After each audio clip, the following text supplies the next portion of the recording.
كله هيتوجع بالحاجة اللي وجع بيها غيره، بس هي مسألة وقت. اقعدوا كده وحطوا رجل على رجل واصبروا وشوفوا الأيام وهي بتلف وتدور، وشوف ربنا هيعمل ايه.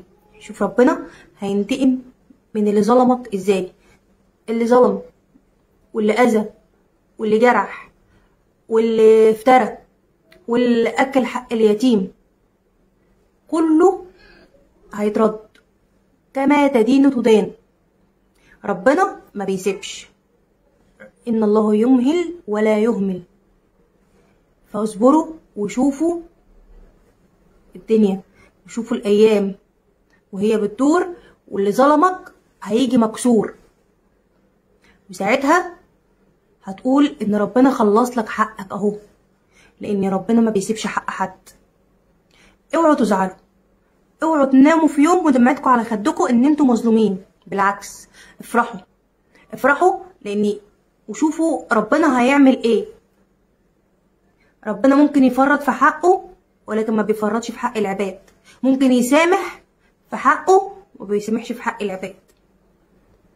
ممكن الانسان اللي ظلم واللي اذى واللي نهب واللي سرق وكل اللي افترى وكل اللي عمل اي حاجه هيستغفر ربنا، وربنا هيقبل التوبه لان ربنا غفور رحيم.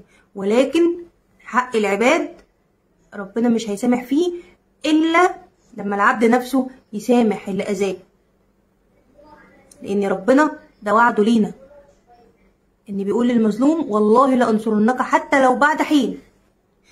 ولا يموت ظالم في الدنيا الا وربنا بينتقم منه.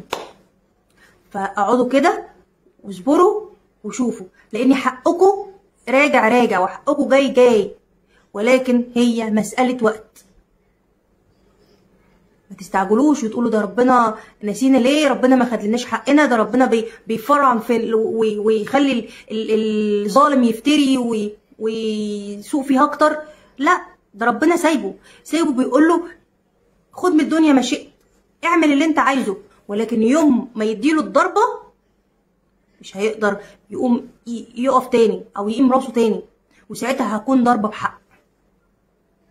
ساعتها انتقام ربنا هيبقى عسير، لان ربنا دايما مع المظلوم. ربنا ما بيسيبش حق حد ابدا. ربنا غفور رحيم، ولكن دايما مع المظلوم، لان دعوة المظلوم ليس بينها وبين الله حجاب. واياكوا وتخلوا حد يحاسبن عليكم، لان دي صعبة قوي. حسبي الله ونعم الوكيل دي بجد صعبة قوي. فخلوا بالكم من افعالكم، وخلوا بالكم من الظلم ودعوة المظلوم، لان ليس بينها وبين الله حجاب.